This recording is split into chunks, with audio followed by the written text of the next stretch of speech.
And we are live. All right. Good stuff. Well, uh, as they say across the water, bonsoir, mes amis. Et comment ça va? It's because of the shirt, you know. That means good evening, friends. How are you? Or how's it going? Um, I'm glad to be here for another Tuesday talk. And, of course, listening to my gospel jazz radio in the background. This is actually a nice arrangement of the old Donny Hathaway song, Someday We'll All Be Free, by a guy named Robert Person. I had heard some of his stuff before. It's pretty nice, but it's a nice arrangement. So, I just give you guys a little bit more of it.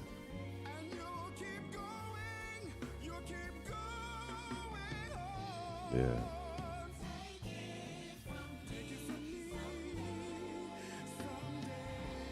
Mm-hmm. Yes, and what a great message, right? Mm-hmm. Yeah. All right. So I do have a lot of stuff that I want to share with you today. So let me get into some of that. But of course, I love my mugs. So today I'm repping Nashville again. I don't know if you can see this, but it kind of wraps all the way around. It's a great big old cup. But that was from the time I went there for the gospel music workshop. And actually, now that I think about it, that was also the first year, I believe it was 2012. That was the first year that I had a song accepted to the gospel music workshop, to the new music seminar. All right. Hello, Sister Valerie. How are you doing? So it was a great experience on that regard too. It was a song called Praise Ye the Lord, which hopefully I'll get to put out one of these days. Just got to get a, good recording of it and choir and all that kind of stuff. So one day, but in the meantime, the Namm Conference was this past week, and it was incredible. They would say across the water, they'd say, c'est incroyable. It was really, phenomenal. And I have pages and pages of notes. And the great thing is that they're going to continue giving the people access to the videos and the workshops and stuff through the month of February, which is awesome because it was almost impossible to get to everything and to just see, to take all that in and to process it as well. But just some incredible stuff, just some highlights I wanted to share with you all. Let me see. There were some classes about charting a career path, about analyzing data, about online stores and sales performance, and very, very detailed analytical data from a company that specializes in that. There was a great an interview by the Avila brothers, who are pretty big time producers now, who were interviewing Jimmy Jam and Terry Lewis, who, anybody who listened to popular music in the 90s at all, and I guess the 80s, had to have heard of them. But they were interviewing them, and it was really affirming because, they were really talking about, even with all the modern inventions and all that stuff, that really it just came down to, at the end of the day, writing good songs, writing good music, that would be the thing that really endured. And so I really appreciated that as a songwriter. There was also a roundtable discussion with some of the top keyboard players in the game. Herbie Hancock, of course, who's a living legend. Greg Fillinganes, who was the musical director for Michael Jackson and a bunch of other people. James Poyser, who I think initially, became known as musical director for the New Jersey Mass Choir years ago. But I think now he plays for the Roots on that. Can't remember what the late night show is, but with the Roots Band, and he's done so many other things. Robert Glasper, who's definitely made a name for himself in the world of kind of jazz and neo soul and stuff, and then Terrence Martin, who's done a lot of production for a lot of very well known hip hop artists like Snoop Dogg, Kendrick Lamar, and all those people. So it was just a powerhouse roundtable. They were all endorsed by Korg, and they all play Korg keyboards. So they were just talking about their experiences as keyboard players, and just what it is that they like about the instruments that they use and the flexibility it gives them and so on. So that was awesome. There's this keyboard. It's actually a fold up piano. It folds into 3 pieces. Never seen anything like this in my life. And it's, and it's actually got 3 pedals like a grand piano. But you can take it anywhere, and it's got a battery and stuff. It's not available in the U.S. yet. It's only available in Europe. But and I asked about it, and it was for the nice low price of only €15,000, which is close to $20,000. But yeah, listen, if anybody wants to write a check and bless me with one, hey, I'm all about it. Amen. I receive it. But it was a beautiful instrument. They also had saxophone and woodwind instrument manufacturers like the Cannonball Company, that some very, very well-known horn players. I guess probably most significantly Mr. Gerald Albright. He's got a signature horn that they make for him. And then there was also a newer company called Victory Music Instruments that makes woodwind and brass, and they had it was a worship concert actually of instrumental music. So I was really into that, and I got to correspond a little bit with the president of the company. So Mr. Melvin Quinones, I don't want to say his name wrong. But it was really nice, and of course, being able to do networking with people who were, still, who were trying to do things like I am, or in various different, working in various capacities, and I met a nice couple, the Turners in Ohio. We were just corresponding yesterday. There's the up and coming songwriters and music producers and stuff, and they were trying to get their stuff into film and whatnot. So yeah, there was a lot of opportunities to network. Also,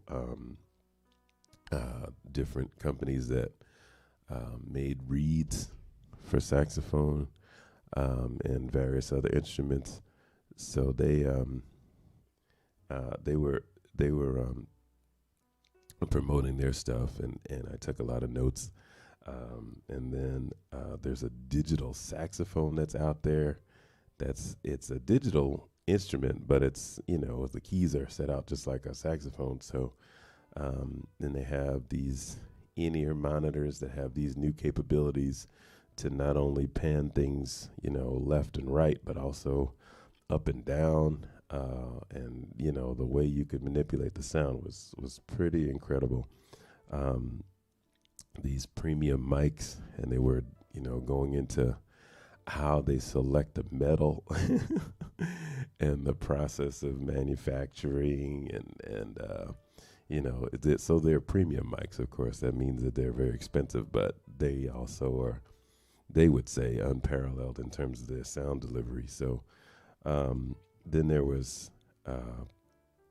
like an oral history, sort of like a interviewing of a bunch of different songwriters who had, become very well known either through, there was one guy who did the music for the Muppet Show, and another one who did stuff for Disney, and another one who wrote for like Aretha Franklin and some other very, very well-known artists.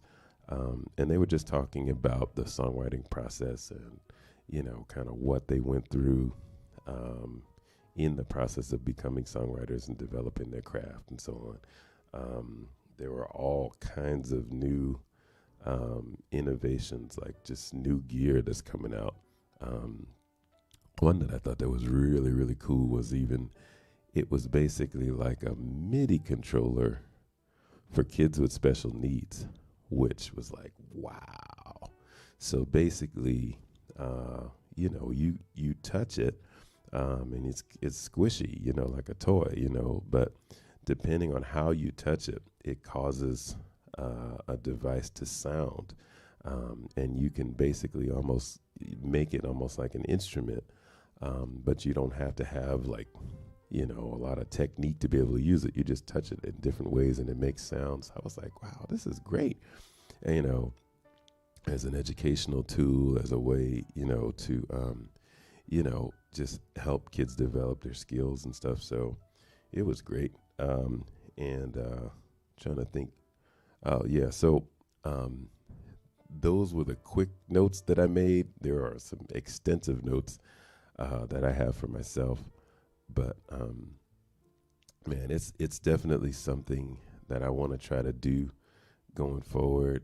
If I can afford to try to make it an annual thing, because it's just that good.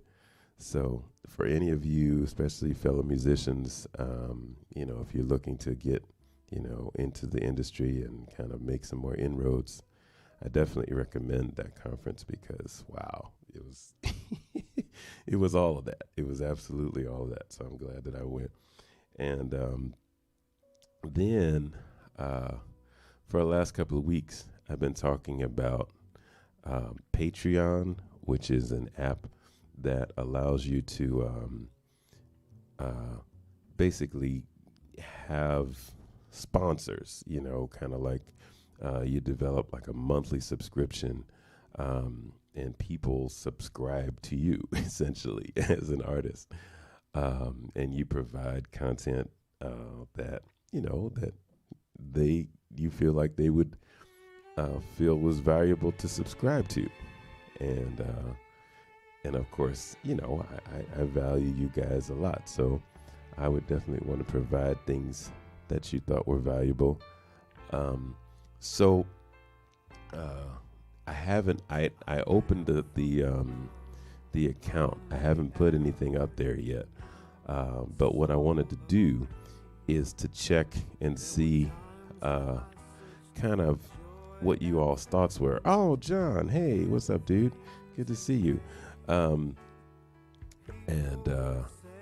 So basically there's a way to, I was talking about having multi-tiered levels, like maybe $5 a month, 10, 20, and 50, depending on what's comfortable for people.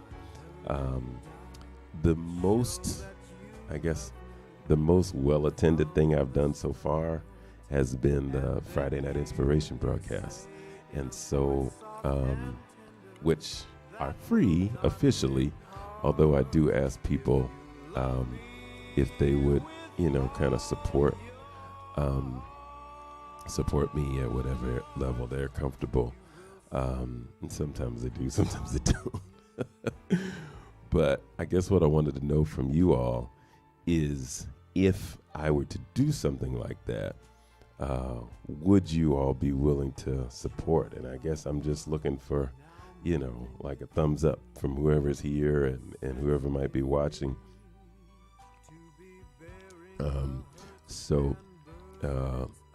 Those of you that are on Facebook or YouTube or Periscope or Instagram, whatever, just chime in with a thumbs up if you would be able to, to do something like that, to subscribe to me on a monthly basis at whatever level you're able to, so that I could provide you some additional content that's, beyond just what I do here. So, for example, one of the things that I've done is I've done performances with bands at other locations. Like I have a video up on my YouTube channel of a performance at the Virginia Museum of Fine Arts. And, you know, it was really nice lighting, and it's sort of like a, you know, the videography was really good. You know, they used good quality cameras and stuff. So it's a nice looking video, a nice sounding video.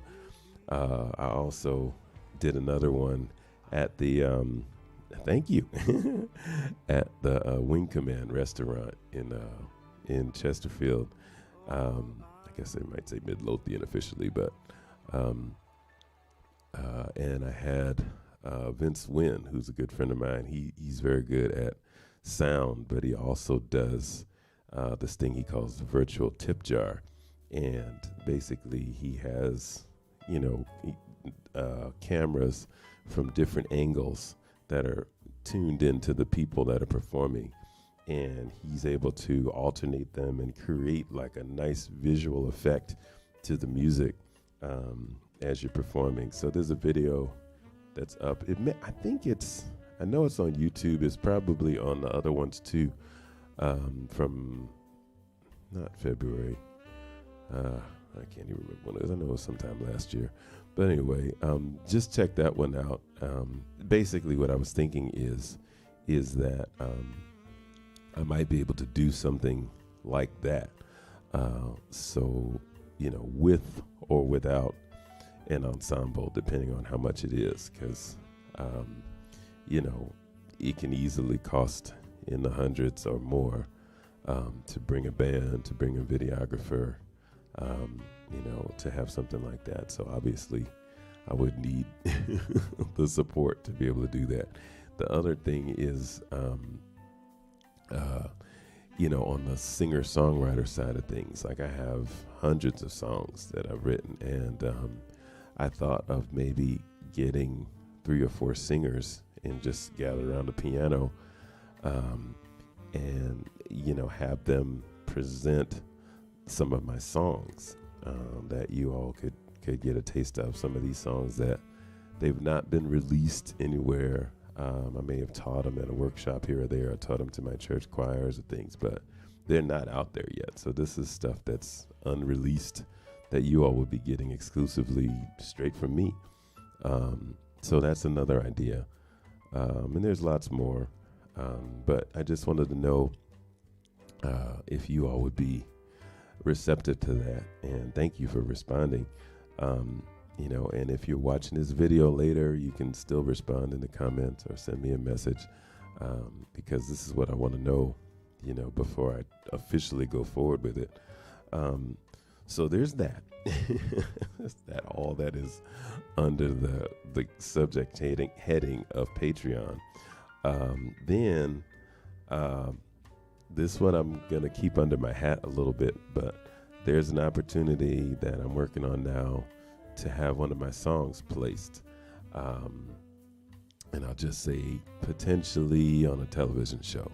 So that's all I can really say right now, because it's still very much in the early stages, but I feel like I got a good shot. I'll just say that. So y'all pray.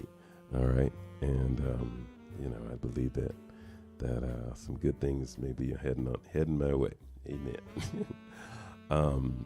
Then, you know, as I said many times, you know, this is not just about Richard, promoting Richard all the time. I want to hear from you all. I want to know what you all are doing, fellow musicians especially, and artists that, you know, are trying to get your stuff out there. I want to know about it because I want to celebrate it, because when you all do well, you know, I do well too, you know, just because that's the whole point, for us to rise together. So having said that, I want to give a shout out to my friend, Mr. Lamont Harris. He's 1/3 of the national gospel group GI, which stands for God's Image. And he used to play drums at my church in Richmond, Second Baptist. And his dad played bass. And we, you know, between the two of them and me and my son and Mr. Nathaniel Kearney, we used to have a nice sounding group over there for years. And but all the while, he's also a wonderful, wonderful singer.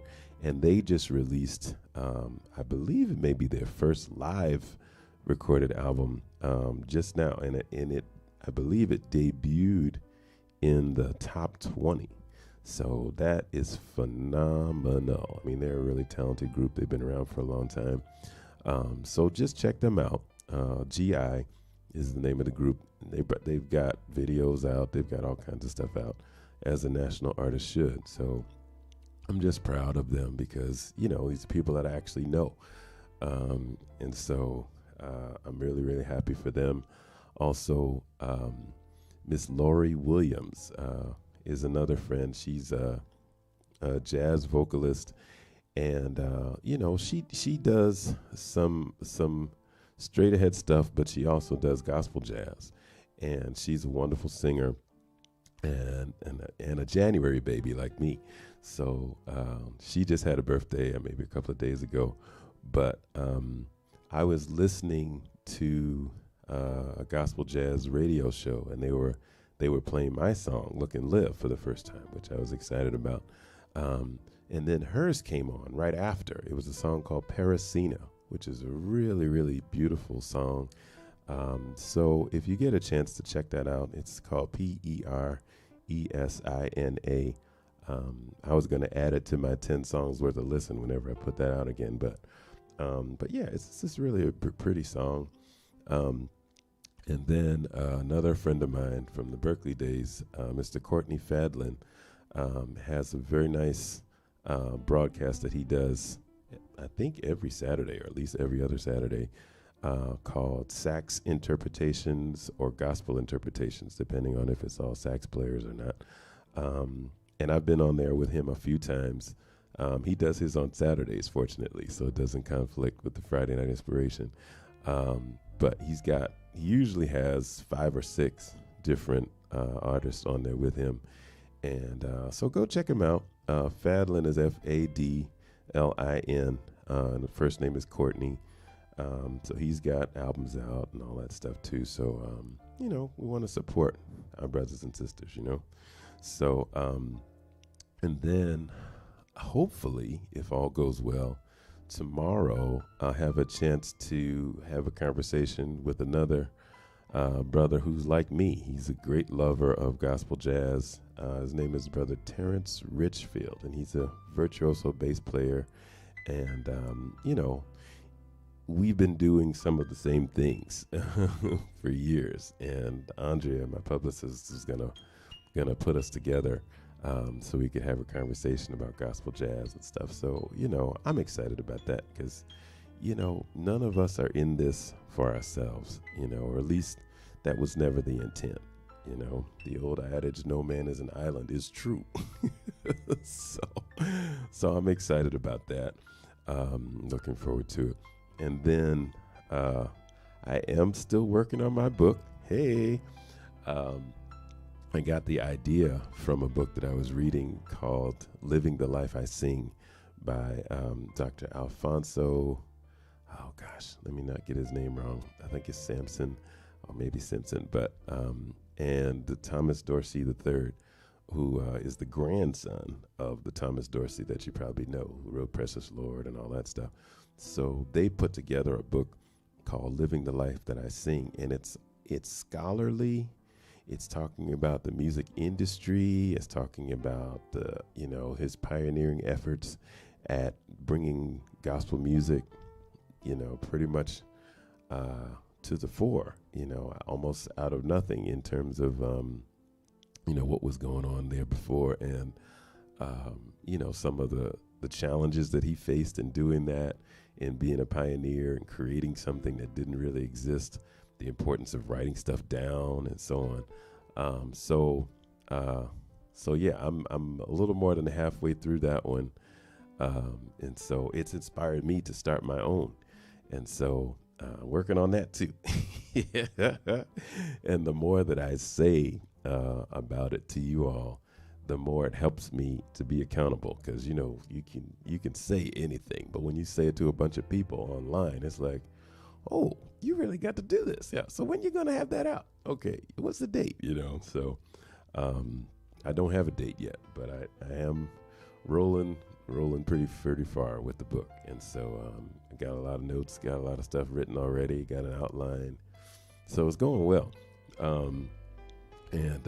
Then I wanted to let y'all know this Friday I'm going to be doing another Friday Night Inspiration at 7:30, just for an hour. Hi, Miss Selma. It's so good to see you. That is great. Thank you so much. This is going to be, well, I don't know yet if I'm going to have a special guest. I'm working on it. But one way or another, we're going to have something nice for y'all.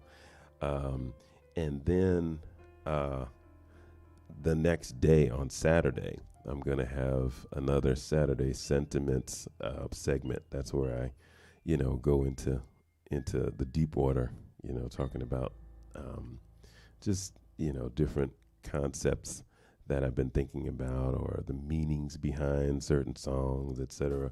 So that's on Saturday, and my topic is going to be motivation. During this pandemic, sometimes the hardest thing in the world to do is to get motivated to do stuff. So it's just like, oh my gosh. So for some people, it's a strong motivator. From other people, it's a strong demotivator. So, I'm just going to talk about that, and I'd be interested in hearing from you all too. So those are all the announcements, but there's one more significant thing that I wanted to talk about, and I was kind of waiting until I had the hard data on this. Okay, one thing that independent artists are often very, very reluctant to talk about is sales. Because usually, that's the gold of the industry. When you have it, the keys to the kingdom are open to you. And when you don't, well, the converse is also true. But I want to talk about it, and there's a reason. So you all may remember that when the CD first came out, or not long after, I said that I had set as a pretty ambitious major goal that I wanted to have 10,000 units sold, downloaded, or streamed by June 18th of 2021, which is a lot closer now than it was when I first said it. But that's what I said, and that's what I wanted to work towards, and that's what I'm still working towards. So it's taken a while to get the data from the digital networks to be able to report. But I got some data. I downloaded it today, and I tallied it up. So here's the deal, okay? So far, I have sold 232 CDs, okay? That's the hard copy CD.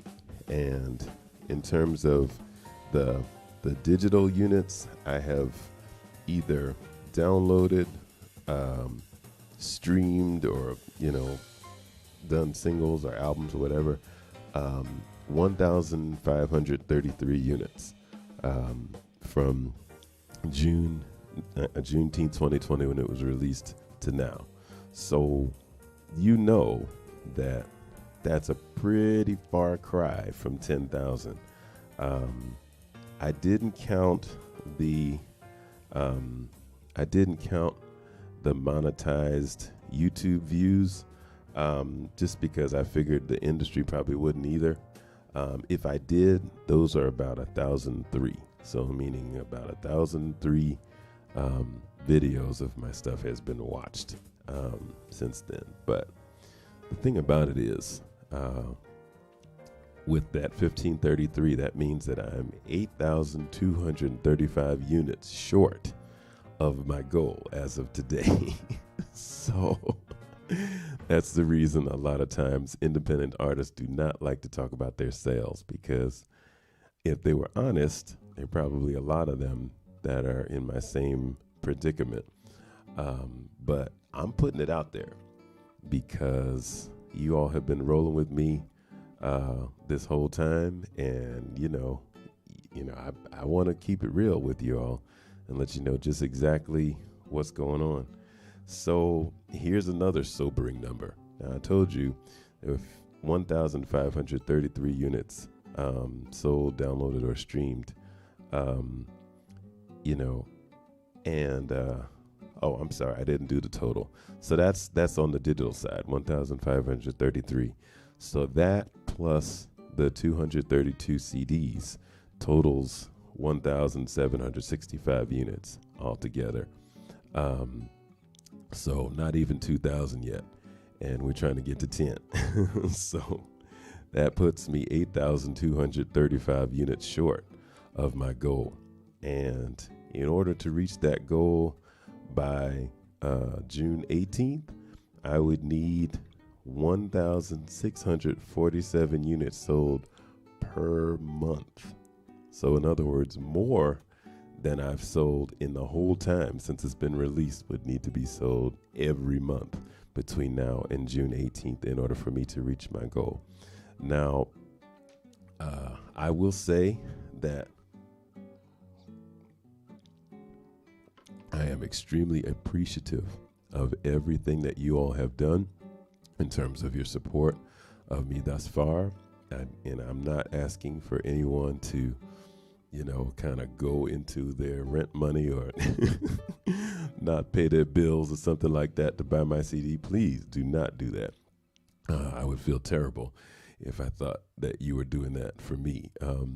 No, please don't do that. But what you could do is tell your friends, people that you care about, people that you think would be interested. Tell them about this album. Tell them why you like it. Give them specific songs. Let them hear a little bit of it, whatever. What I would appreciate if you did not do was to just send it to them for free. Because that really doesn't help me. It might help you, it might help them, but it doesn't help me. And here's the thing. I told you all that I was looking, I've been reading that book, the Living the Life I Sing book, right? So here's the thing. Back in, this was 1956, y'all. Because, Thomas Dorsey, he was making this music in the 1930s. So he's been around for a very long time. He passed away. But this is what he was saying in 1936. He said, I'm paraphrasing a little bit. He said, with the white choirs, and yes, he's very racially conscious because it's America. We've always been racially conscious. In a white choir of 100 people, he would sell 100 copies of his song.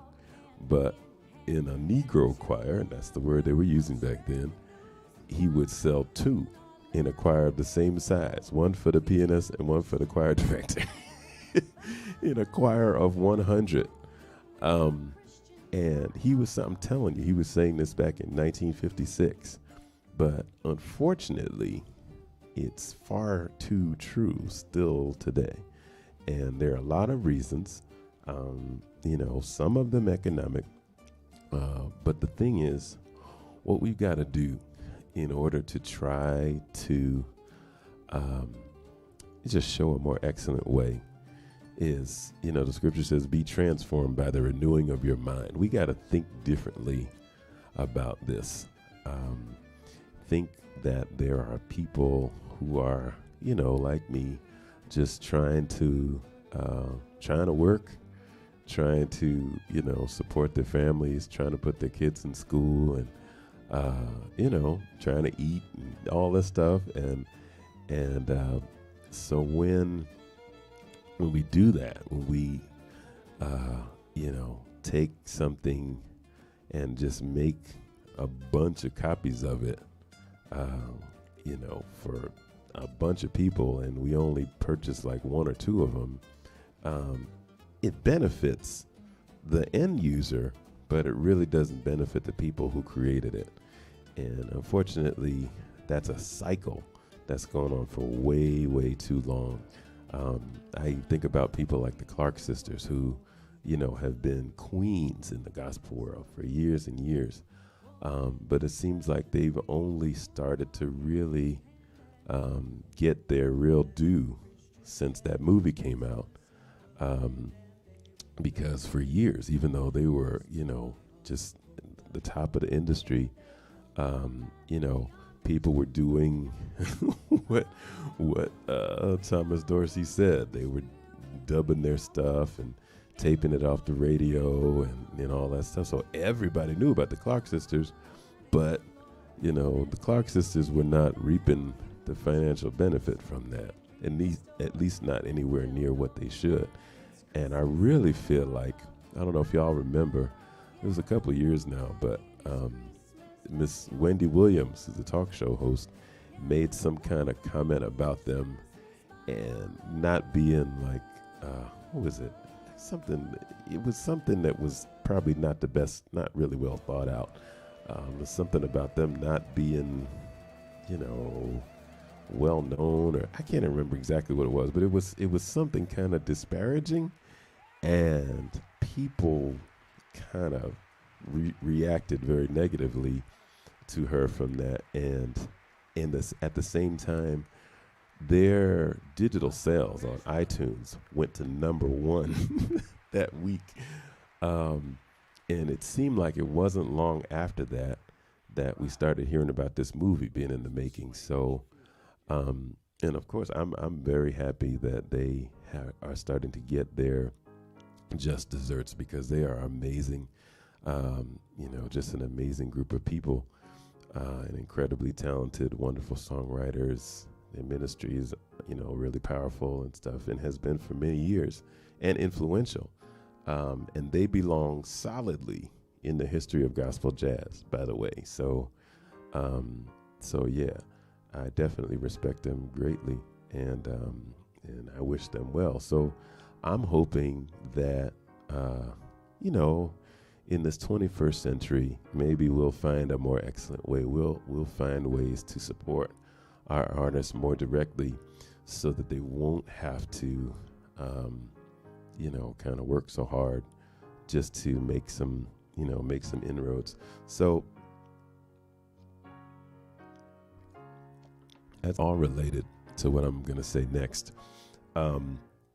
Now, I told you, how far away I am from this goal. And Andrea, who's my publicist, she told me, she advised me to, think a little more realistically, like maybe try to do that over the course of 2 years rather than just 1 year. And I don't doubt that that's true. She is truly an expert. She's got lots of experience in the industry, and that's how she makes her living, giving her professional advice. And so the thing is, and this is what's really hard for other folks to understand sometimes, is that for me, most of my life has not been realistic. I'm going to say that again. Most of my life has not been realistic. The Lord makes us all differently. And for whatever reason, just the way that I was made, I have never really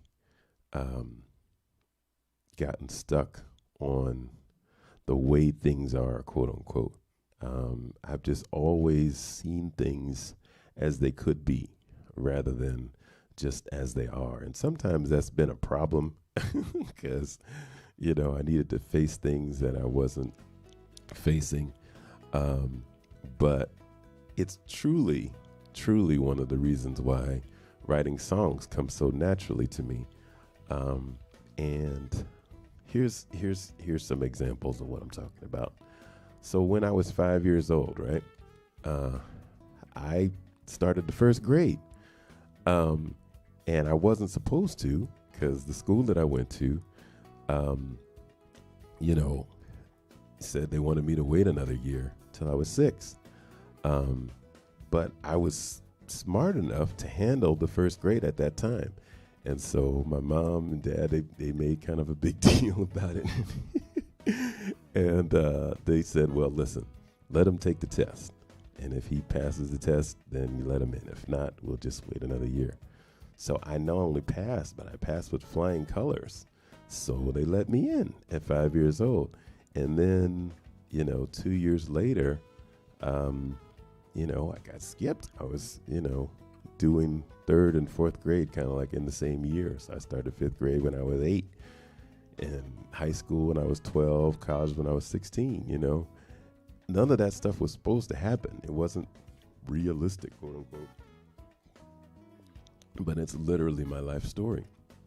And here's another one. My senior year, there were 5 pretty well-known colleges I was applying to. And, there were 102 kids in my graduating class, and 45 of them, that's almost half of the graduating class, applied to Brown University. The guidance counselor, and this was, his professional opinion, he told me, listen, you got about a 20% chance to get in. So that was my reality. I applied, and I was one of the 7 kids who got in at 16 years old, so it wasn't supposed to happen. But, I saw what wasn't there, and I really believe that, it's weird sometimes, but the Lord has, they talk about in Scripture, the gift of faith, to just kind of believe stuff that's just not supposed to happen. And, you just see it like as if it's really there. And it's a hard phenomenon to explain to people. But like I said, it's been my life. Berkeley, I wasn't supposed to go back that second semester because I didn't have the money. And y'all might have seen the story about Max Roach when he paid for my whole second semester of school. That wasn't supposed to happen either, but it did, So, and it's just been, there have been stories like that for my whole life. So when I look at this, and I'm like, oh gosh, I'm 8,235 units short of the goal, and I'd have to sell 1,647 units per month for the next 5 months in order to reach this goal. And the purpose of the goal is to demonstrate to the industry that there is a market for this music that's verifiable, in order to get leverage for not just myself, but all of us that do this music. It's a lofty goal. And most people would probably say, well, I don't know, Rich, that one is, that's a tough one. You may want to rethink that. And they're right. They're right. It's not that I'm discounting the logic of what they say at all, but it's what I know in my head, and then what I believe in my heart, and what I've literally seen with my eyes, which is that so much of my life has been the impossible, that I don't really have any choice but to think that it is possible, because God does the impossible, literally. And I'm not trying to preach necessarily, but it just is what it is. But God, that's right. That's right. So, that's what it is. Shoot, Miss Selma, you know this. Growing up in Do or Die Bed-Stuy in the 1970s, I wasn't statistically positioned to make it out of the neighborhood, but I did, so, and then releasing a CD during a pandemic, really? During a pandemic, like a worldwide pandemic like we haven't seen in 100 years, that's when you put your CD out? Yeah. So, it doesn't make sense. And there's another scripture. I don't want to get too preachy here, but that talks about the Lord taking the foolishness of this world to confound the wise. And so, like, sometimes I really believe there are things that happen that are that the Lord does just to show. They would say in church, to show himself mighty on my behalf. It sounds really like churchy, but just basically to show that there is one greater than me that's operating here, to inspire others to believe. So I don't know. I don't know what's going to happen, but what I do know is what has happened in my life. And so I just put that out there for you all. If you can help me reach this goal, again, I don't want anybody going, sacrificing out of their necessity to try to help me. That's not what this is about. If you can share with the people that that you care about, let them know about it. I would definitely appreciate it. Let me know your thoughts about Patreon so that I can, see the viability of that and see if we can get that going soon.